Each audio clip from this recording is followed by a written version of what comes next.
Terima kasih Anda masih bersama kami. Saudara, seorang istri di Probolinggo nekat menganiaya suaminya hingga tewas. Pelaku mengaku dibakar api cemburu karena curiga suaminya akan kembali ke mantan istrinya. Pelaku juga kesal karena korban kerap melakukan KDRT terhadap dirinya. Tomo berusia 60 tahun ditemukan tewas di rumahnya di Desa Kedawung, Kecamatan Kuripan, Kabupaten Probolinggo, Rabu dini hari. Polisi langsung olah TKP dan memeriksa sejumlah saksi. Jasad korban lalu dievakuasi ke Rumah Sakit Umum Dr. Muhammad Saleh, Kota Probolinggo. Hasil pemeriksaan medis, korban menderita luka serius di kepala dan wajahnya akibat pukulan benda tumpul. Korban diduga dianiaya hingga tewas oleh istrinya sendiri, Supiani. Berusia 46 tahun, usai kejadian pelaku langsung ditahan oleh polisi untuk dimintai keterangan. Pelaku nekat membunuh suaminya karena cemburu. Ia curiga suaminya akan kembali pada mantan istrinya dan meninggalkannya. Pelaku juga kesal karena suaminya kerap melakukan kekerasan dalam rumah tangga atau KDRT terhadap dirinya tanpa sebab yang jelas. Pelaku akhirnya nekat menghabisi korban saat tengah tertidur dengan kayu pemukul atau penumbuk kopi hingga tewas. Kak kumpul tuh tidur. Nanti saya mangkel. Katanya sebelah, katanya mau balik ke istrinya. Ke istri yang lama. Saya takut. Pukul. Pada pukul sekitar 23.00 waktu Indonesia bagian Barat terjadi percekcokan antara sepasang suami istri, korban dan juga tersangka, sehingga pada saat korban tidur di kamarnya dengan posisi miring ke kiri, dilakukanlah penganiayaan, dipukul di bagian wajah korban. Pelaku dijerat pasal 338 KUHP tentang pembunuhan dengan ancaman hukuman hingga 15 tahun penjara. Dendi Arigofur melaporkan dari Probolinggo. Saudara, seorang pria Parubaya di Lumajang tewas usai dibacok orang tak dikenal saat mengendarai sepeda motor. Belum diketahui motif maupun pelaku pembunuhan ini. Polisi masih melakukan penyelidikan dengan mengotopsi jasad korban. Samsul Arifin, usia 42 tahun, warga desa Tempeh Lor, Kecamatan Tempeh, Lumajang, ditemukan terkapar dengan kondisi luka parah di bagian lengan usai dibacok orang tidak dikenal. Peristiwa pembacokan ini terjadi saat korban hendak pulang kerja, mengendarai motor melintasi jalan di Ladang Tebu, Desa Petahunan, Kecamatan Sumbersuko.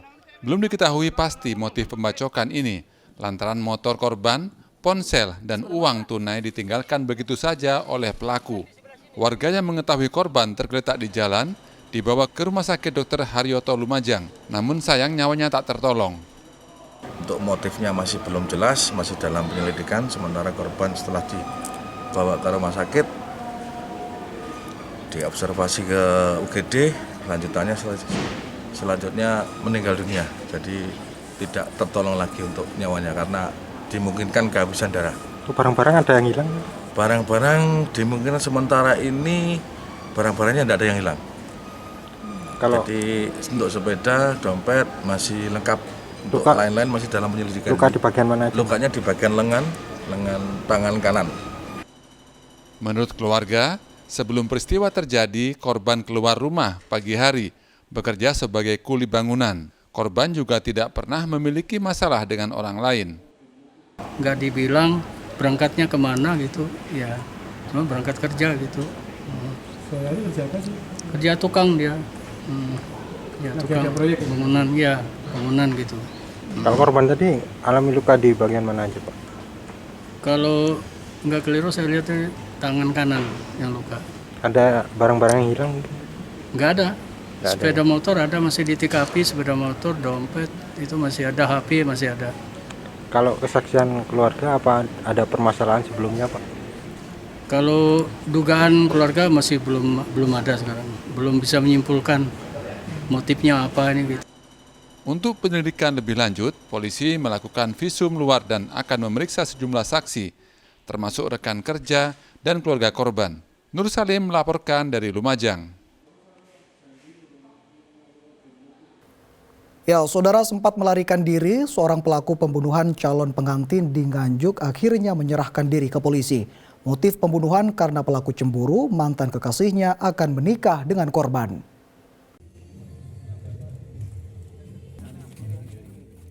Pelarian Sutresno berakhir di kantor polisi. Pelaku pembunuhan terhadap Sujud, warga Semanding, Tuban ini menyerahkan diri ke Mapolres Nganjuk. Peristiwa tragis ini terjadi karena berlatar belakang asmara.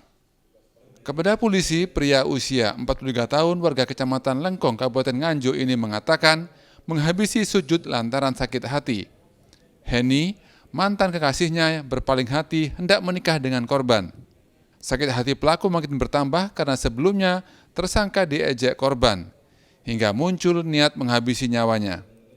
Calon istri korban selama 1 bulan, kemudian korban sekira seminggu sebelum kejadian saat berpapasan dengan tersangka, korban meneriaki atau mengejek tersangka sambil mengangkat lengan tangan dengan jemari mengepal hingga membuat tersangka marah dan sakit hati, kemudian merencanakan untuk melakukan pembunuhan. Dari tangan pelaku, polisi mengamankan sejumlah barang bukti, diantaranya senjata tajam, baju korban yang berlumuran darah. Pelaku dijerat dengan pasal 240 KUHP dengan ancaman maksimal hukuman mati. Seperti diberitakan, Sujud warga Semanding, Tuban dihabisi saat hendak mendatangi calon istrinya di Desa Ketandan, Kelurahan Lengkong, Nganjuk. Rencananya, korban akan membicarakan persiapan nikah kepada keluarga calon istrinya. Korban dibacok pada bagian kepala saat baru turun dari mobil. Danus Sukendro melaporkan dari Nganjuk. Saudara, informasi berikut patut menjadi perhatian bagi pengendara motor. Diduga mengantuk, seorang pengendara sepeda motor menabrak truk yang sedang parkir di pinggir Jalan Raya Tanah Merah, Bangkalan. Akibatnya korban menderita luka parah dan dirawat di puskesmas terdekat. Jangan berkendara jika mengantuk. Nasihat ini patut diperhatikan bagi pengendara motor saat melaju di jalan. Diduga mengantuk, seorang pengendara motor di Bangkalan menabrak truk yang tengah parkir. Korban melaju dari arah jembatan Suramadu menuju Kecamatan Tanah Merah, Bangkalan dalam kondisi mengantuk. Di lokasi kejadian Jalan Raya Tanah Merah, pengendara motor ini tiba-tiba menabrak truk yang sedang parkir di tepi jalan. Kronologis kecelakaan di Patemon Tanah Merah itu truk versus dengan sepeda motor. Untuk kronologinya satu arah. Itu kendaraan sepeda motor dari arah barat menabrak truk parkir yang di badan jalan. Untuk pengemudi sepeda motor luka berat semalam dibawa ke rumah sakit. Dugaan kami pengemudi sepeda motor microslip karena truk menyalakan lampu hazard pada saat parkir. Yang sepeda motor dari mana dan bermuatan apa? Kalau sepeda motor itu dari arah barat, dari arah Surabaya menuju ke arah Galis, itu muatan bawang. Akibatnya korban bernama Syarif, warga Galis, tak sadarkan diri di tengah jalan dengan luka parah. Warga sekitar segera membawa korban ke puskesmas terdekat untuk mendapatkan pertolongan medis. Salina Wali melaporkan dari Bangkalan. Saudara, diduga kurang waspada dan minimnya lampu penerangan jalan, mobil box di Mojokerto menabrak seorang pesepeda angin. Akibatnya korban tewas seketika usai terpental dan menderita luka parah di bagian kepala.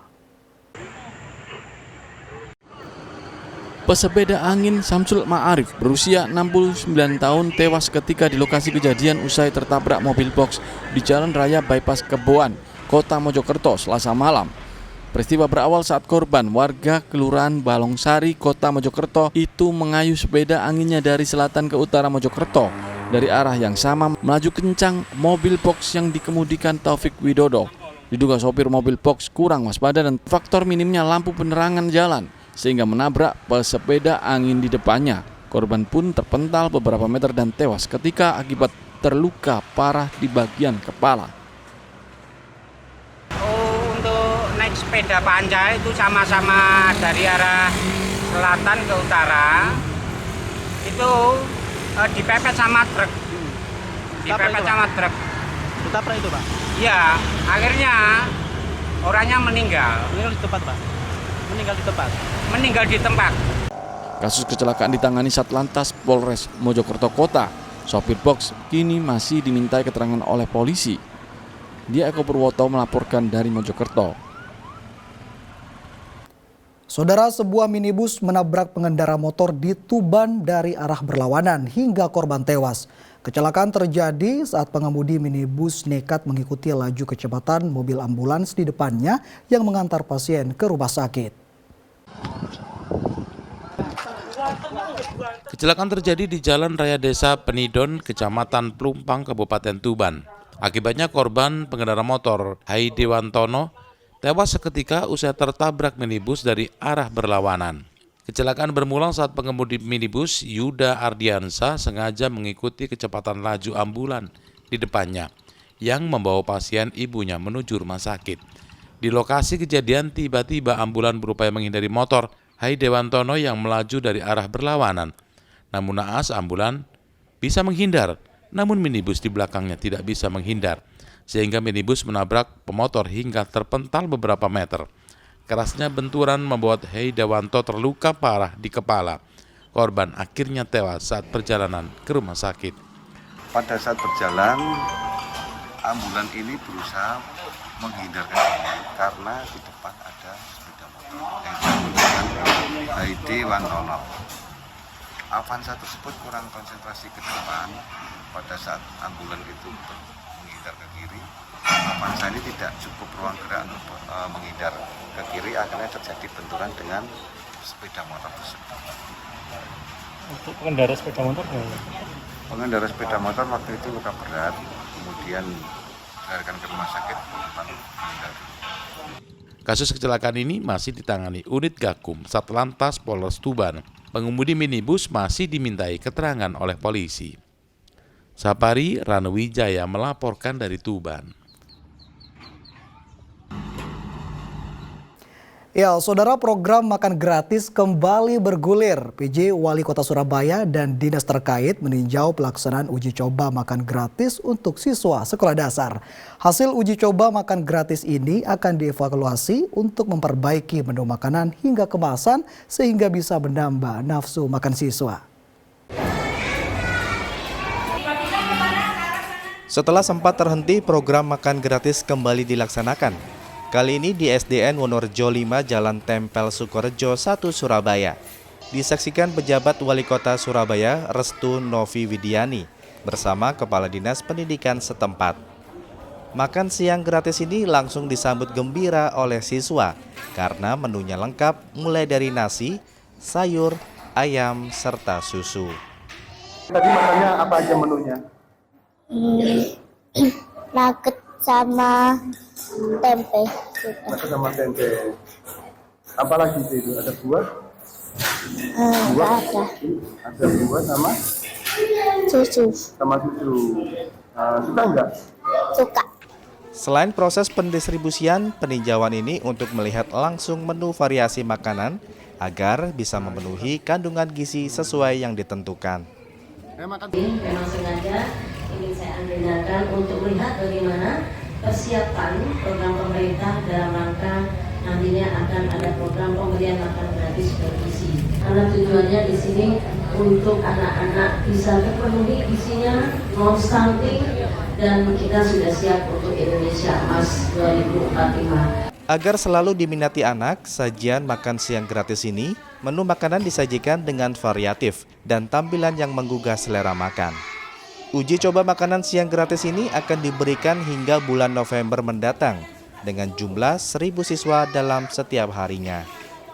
Rahmat Hidayat melaporkan dari Surabaya.